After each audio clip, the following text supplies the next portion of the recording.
What's up, Coach?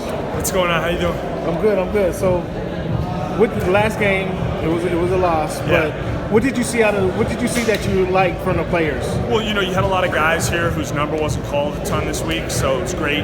They got an opportunity. They played so hard. And multiple times in that game, it was kind of getting out of the way, out of reach, and we brought it back. And not until the very end was it almost not a winnable game. So I love the effort. I love the spirit. Yeah. Now, what's the process for some of these guys? You got 10 two-way contracts for some of them.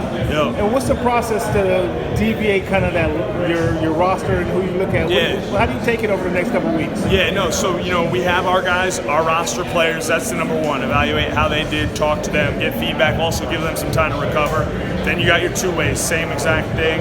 And then potential guys that maybe you want to bring to camp, etc., all that summer league stuff. So, evaluate, they get a little time, and then it's back to the gym and out of work. How much time are you giving them?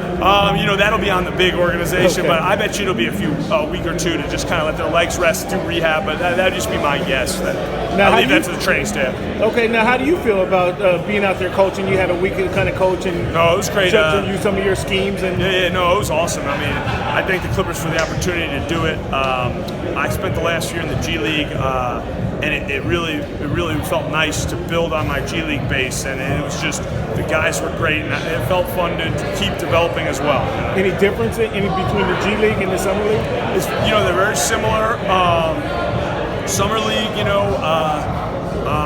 it's a little more high octane just because you get a little bit more like new rookies, everything. The spotlight's on, so people play at a higher level. But overall, it's very similar to G League. Yeah. That must be pretty difficult to bring the players in who's trying to make a name for themselves, and incorporate your scheme, and then kind of do it jointly as a team. Yeah. It it can be, but the good thing is that everybody's in the same boat, and that's kind of the beauty of coaching. You get 4 to 5 days, get together, practice, and see what comes out of it. And the guys are great. They bought in. It was awesome. Yeah. Thank you, Coach. I appreciate it. Thank you.